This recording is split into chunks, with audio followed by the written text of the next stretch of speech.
राम और कृष्ण में बड़े कौन? दोनों राम कृष्ण दो एक हैं, अंतर नहीं निमेष। जो राम है वही त्रेता में वो राम बने तो द्वापर में कृष्ण बने। अंतर आपको कैसे लगता है? आपको ऐसा लगा कि राम बड़े हैं? जैसे हमारी दो आंखें हैं, ये और ये, तो आपको कौन सी आंख ज्यादा प्रिय है? हाँ? आपको कौन सी आंख ज्यादा प्रिय है बताओ? कौन? दोनों? कौन सी वाली ज्यादा प्रिय है? जो ना प्रिय हो बताओ। जैसे आपकी दो आंखें हैं पर हैं तो आपकी ही, उसी तरह भगवान दो रूपों में है एक ही पर रूप दो हैं, राम रूप। और अब कुछ लोग कहते हैं कि राम में 12 गुण हैं और कृष्ण में 16 गुण हैं। कुछ लोग कहते हैं राम में 12 कलाएं हैं जबकि कृष्ण में 16 कलाएं हैं। कुछ लोग कहते हैं कि कृष्ण बड़े हैं क्योंकि कृष्ण में 16 कलाएं हैं। कुछ लोग कहते हैं जी राम बड़े हैं। ये छोटा बड़ा कौन कहता है?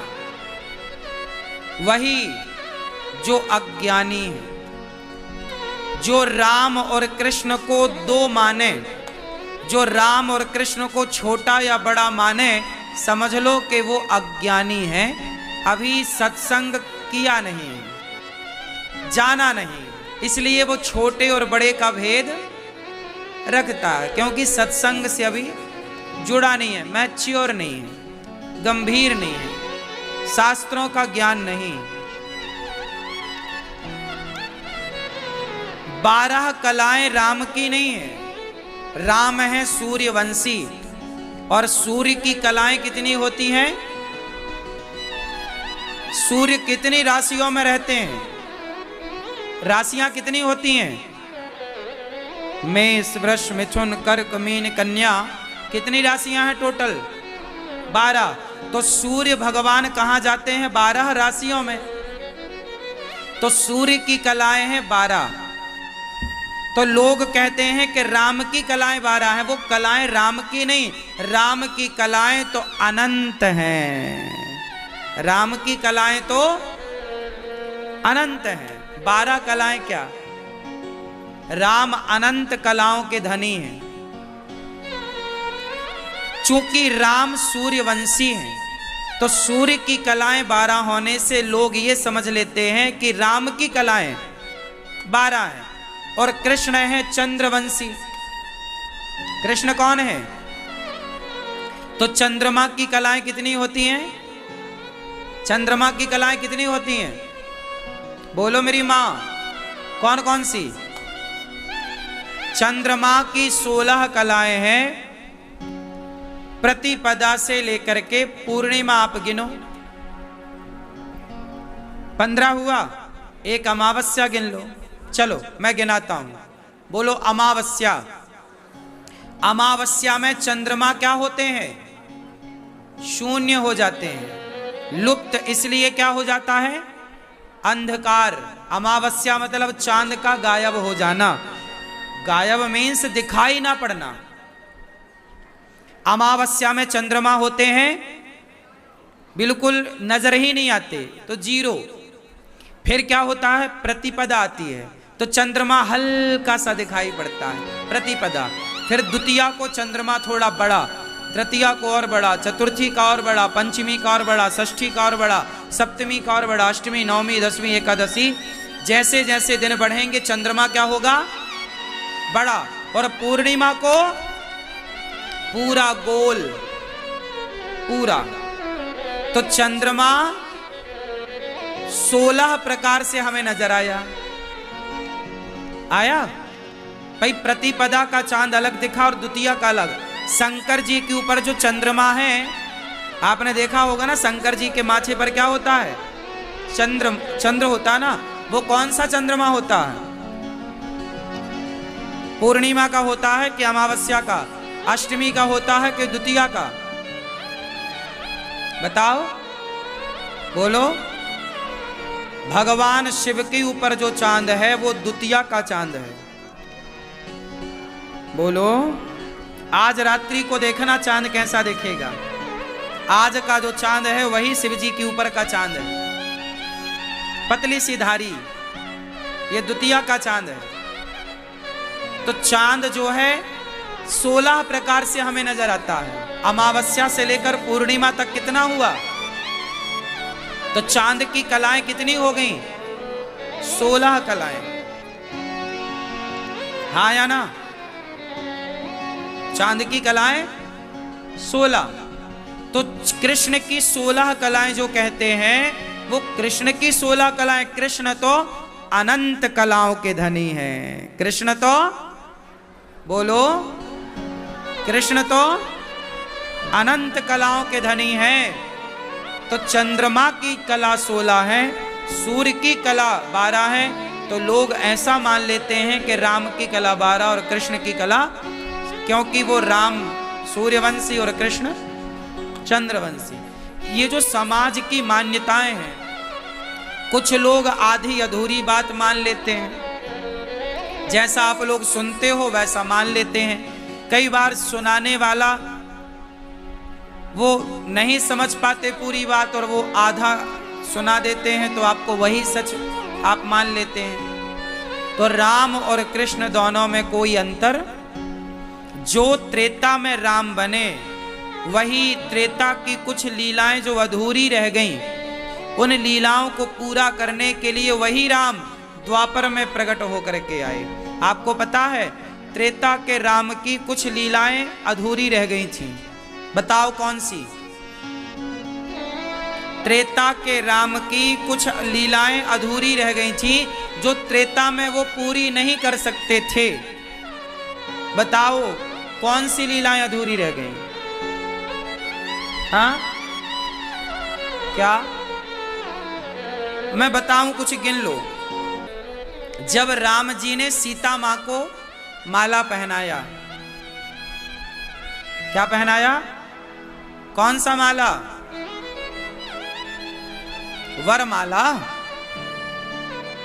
जब राम जी ने सीता मां को वरमाला पहनाया और सीता मां ने राम को वर्ण किया पति के रूप में, और राम जी ने जब सीता मां को वर्ण किया पत्नी के रूप में, तो सीता मां की जितनी सहेलियां थीं, सखियां थीं, सबके मन में ये विचार आया कि हम कब पहनाएंगे राम जी को वरमाला, कब हम राम को अपना पति। अच्छा, राम को देखकर किसके मन में यह ख्याल ना आता होगा कि राम मेरे भी पति हों? क्यों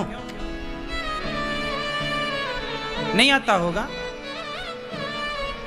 एक सामान्य से पुरुष को आप देखती हो, कोई बड़ा सफल पुरुष है, बड़ा सुंदर पुरुष है, तो उसी को देखकर आपके मन में ये लड्डू फूटने लग जाते हैं कि काश ये हमारा बन जाए। हाँ या ना? जब सांसारिक पुरुष को देखकर आपके मन में ये विचार आ जाता है कि ये हमारा होता, तो राम को देखकर भला स्त्रियों का ये विचार ना बना होगा कि काश हमारे भी ये कभी पति बनेंगे?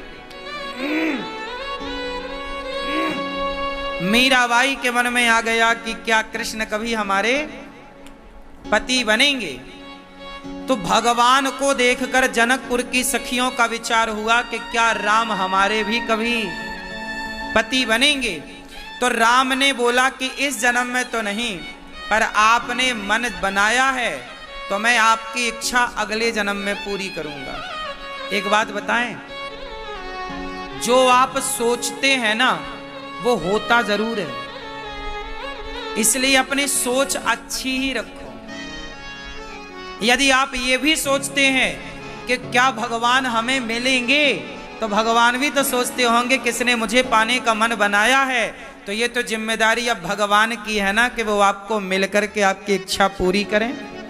तो जनकपुर की सखियों के मन में आया कि क्या हमारे पति ऐसे होंगे, तो राम बोले इस जन्म में नहीं, पर अगले जन्म में मैं तुम सबका पति बनकर तुम्हारी इच्छा पूरी करूंगा।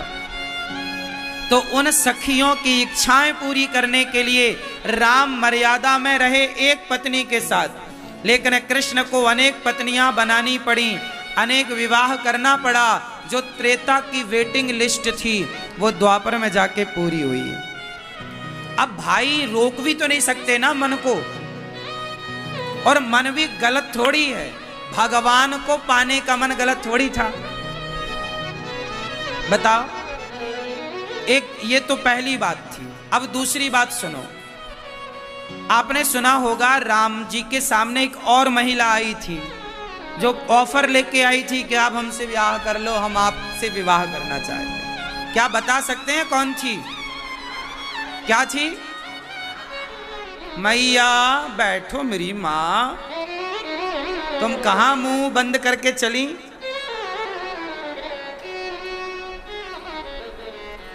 चलो बताओ कौन सी महिला थी जो राम से कहने आई कि आप बहुत सुंदर, मेरे से विवाह कर लो? सूपनखा।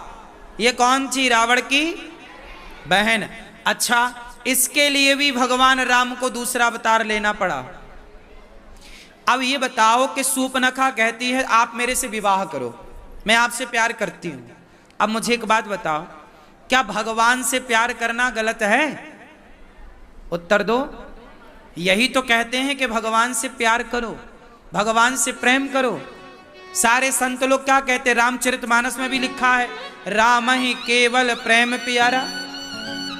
मीराबाई ने भगवान से क्या किया? प्यार किया। तुलसीदास जी ने क्या किया? प्यार किया। सूरदास जी ने, रैदास जी ने, जितने भक्त भाई सब क्या किए? और हम भी क्या कहते हैं आपसे? भगवान से प्यार करो, हम भी प्यार करें। अच्छा, ये मुझे एक बात बताओ कि क्या सूपनखा जो राम से प्यार करती है, तो क्या सूपनखा का प्यार गलत था? भगवान से प्यार हो जाए इसमें गलत क्या है? और सूपनखा किसे चाह रही है? राम से कहती है कि मैं आपसे विवाह करना चाहती हूं, आप बहुत सुंदर हैं। तो बात तो ठीक कह रही है, राम से सुंदर कौन होगा? भगवान से सुंदर कौन होगा? तो समपुरुष। अच्छा, राम को देखकर किसी का मन राम की ओर खिंच जाए, इसमें कोई आश्चर्य तो नहीं है ना? बोलो मेरी मां। राम से विवाह करने का जो मन सूपनखा ने बनाया, क्या वो गलत था? बोलो बोलो मेरी मां। नहीं ना। राम से प्यार करना गलत कैसे हो सकता है? भाई शिशुपाल ने कृष्ण से प्यार किया गालियां देकर, तो उद्धार तो उसका भी हुआ। रावण ने राम से प्यार किया दुश्मनी पालकर। रावण के अंदर भी राम के प्रति प्रेम तो था ही, भले दुश्मन भाव से भजता था। आपने एक चौपाई सुनी होगी ना, भाव कुभाव अनख आलसहूं। चाहे कोई भगवान को भाव से भजे, कुभाव से भजे, आलसी होकर भजे, बस भजे। राम राम कहीं जे जमुहाही। कुछ लोग जमहाई लेते समय बोलते राम आ, उसमें भी भगवान का नाम निकल रहा, मंगल है। अच्छा, एक बात बताओ, सूपनखा राम से कहती है आप बहुत सुंदर हैं, मैं आपसे विवाह करना चाहती हूं, तो राम को देख करके किसका मन नहीं जाएगा विवाह के लिए? इतने सुंदर जो हैं राम, भगवान है वो, और भगवान से प्यार करना बिल्कुल गलत नहीं है। तो सूपनखा की इच्छा थी कि मैं विवाह करूं, बस उसने एक गलती की। बताओ सूपनखा ने गलती क्या की? राम को प्यार किया, राम को चाहा, ये बिल्कुल गलती नहीं थी। अब आप लोगों से मैं पूछूंगा कि सूपनखा की गलती क्या थी? फिर नाक कान किस गलती से काटा गया? क्या राम से प्यार करने वाले की नाक कान काटी जाएगी? नहीं, गलती कुछ और थी। क्या गलती थी बताओ? सूर्पनखा ने एक गलती की कि राम से तो प्यार किया, राम को तो देखा, लक्ष्मण जी को देखा, दोनों को देखना सही था, पर गलती सूर्पनखा से यह हो गई कि सूर्पनखा सीता माता की ओर देखना नहीं चाहती, और राम तब तक नहीं मिलेंगे जब तक सीता मां को ना पाया जाए। इसलिए हमारे यहां युगल उपासना है। अकेले राम का कोई मंदिर हो तो बताओ, आप कहोगे अयोध्या जी में? नहीं, अयोध्या जी में राम का बाल रूप, बाल राम का मंदिर है। छोटे से राम जब 5 वर्ष के थे ना, जब विवाह ही नहीं हुआ, तब का वो दर्शन है। वरना धरती में जितने राम मंदिर हैं, सारे मंदिरों में माता सीता जरूर होंगी। हाँ या ना? क्या बिना सीता के कोई मंदिर है राम जी का? क्या बिना राधा के कोई मंदिर है कृष्ण जी का? हमारे यहाँ कोई भी पूजा नहीं होती बिना लक्ष्मी के, बिना राधा के, बिना सीता के। हमारे यहाँ युगल उपासना है। हम अकेले की पूजा नहीं करते। हम किसकी पूजा करते हैं? युगल। युगल मतलब, युगल मतलब दोनों, जोड़ी।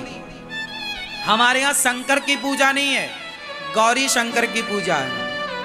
कोई भी शंकर जी का ऐसा मंदिर ना होगा जिस मंदिर में माता पार्वती ना हो। क्यों जी है? क्या बिना पार्वती का कोई मंदिर है? कि बिना लक्ष्मी के कोई नारायण का मंदिर है? क्यों? हमारे यहां युगल उपासना होती है। सूर्पनखा ने गलती की कि राम से तो प्यार किया, पर सीता मां से प्रेम ना हुआ। सीता मां से नफरत की भावना थी, और जहां सीता को नफरत की भावना से देखा जाए और राम से प्यार की भावना में देखा जाए, राम बोलेंगे जब तक आप शक्ति से नहीं जुड़ोगे तब तक राम की प्राप्ति हो ही नहीं सकती। बिना लक्ष्मी के नारायण स्वीकार नहीं करेंगे आपको, बिना राधा के कृष्ण स्वीकार नहीं करेंगे आपको, बिना सीता के राम स्वीकार नहीं करेंगे। अच्छा, रावण ने भी गलती की। सूर्पनखा ने राम को देखा और सूर्पनखा के भाई ने सीता को देखा। रावण सीता मां को चुरा के ले गया और राम को छोड़ दिया, और सूर्पनखा राम को चाहती है, सीता को छोड़ रही है। जबकि विभीषण सीता को भी चाहते हैं और राम को भी चाहते हैं। तो जो सीता और राम दोनों को प्यार करेंगे वो तो राजगद्दी पर बैठेंगे विभीषण की तरह, लंका के राजा बनकर। और जो एक को छोड़कर दूसरे से मन लगाएंगे तो उनकी लंका जलेगी। इसलिए हमारे सनातन में एक की उपासना नहीं है। आप ध्यान रखना इस बात का। इसलिए हम लोग क्या कहते हैं? सीताराम सीताराम सीताराम, राधे कृष्ण राधे कृष्ण राधे कृष्ण। युगल उपासना है। तो सूर्पनखा का मन था राम को पाना, तो राम को सूर्पनखा के लिए भी वो सूर्पनखा अगले जन्म में क्या बनी? कुब्जा। अगले जन्म में क्या बनी? क्या बनी?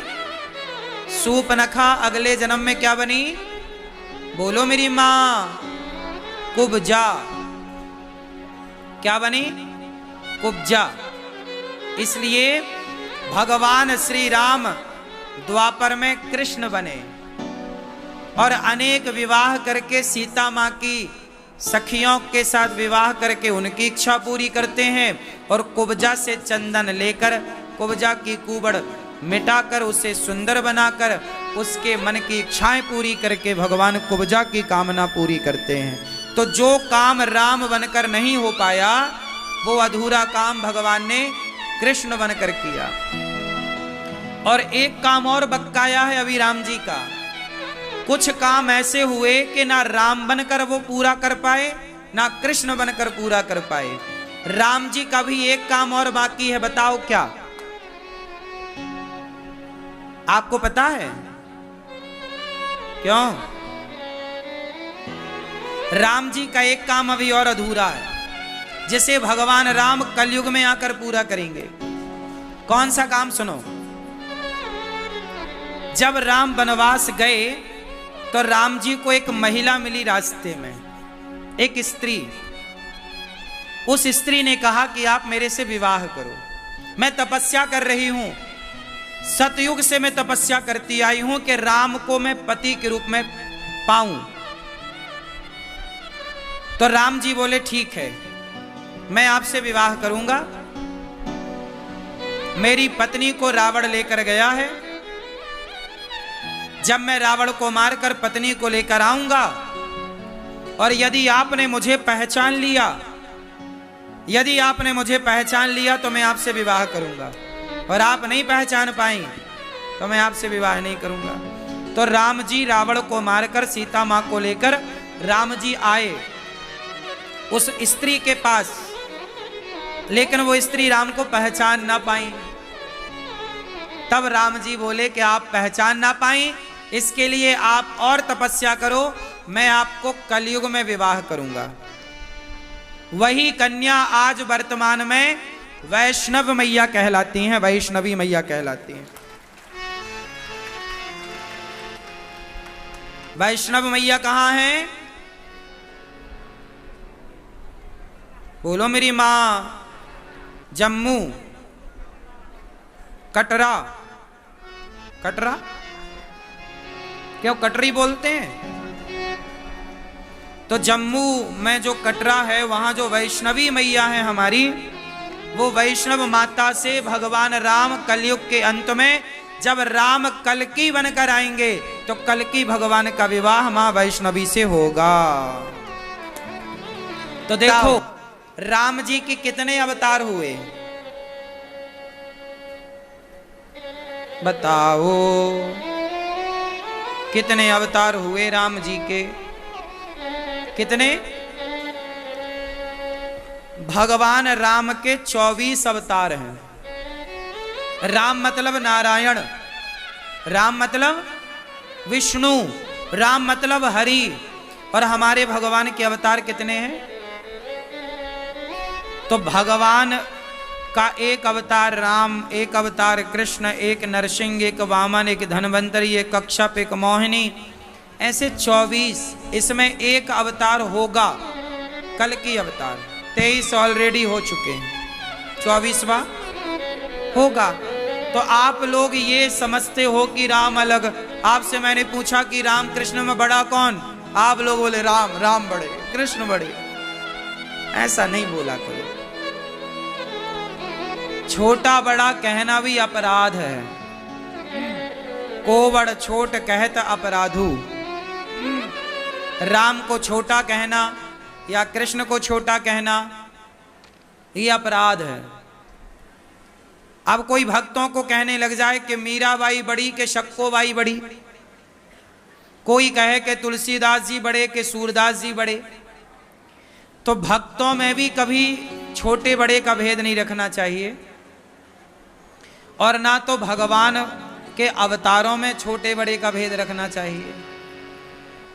हमारे भगवान एक ही है, वही हमें राम रूप में दिखाई पड़ते हैं, वही हमें कृष्ण रूप में दिखाई पड़ते हैं, वही हमें नरसिंह रूप में दिखाई पड़ते हैं, वही वामन रूप में दिखाई पड़ते हैं। अनेक रूप रूपाय विष्णवे प्रभु विष्णवे।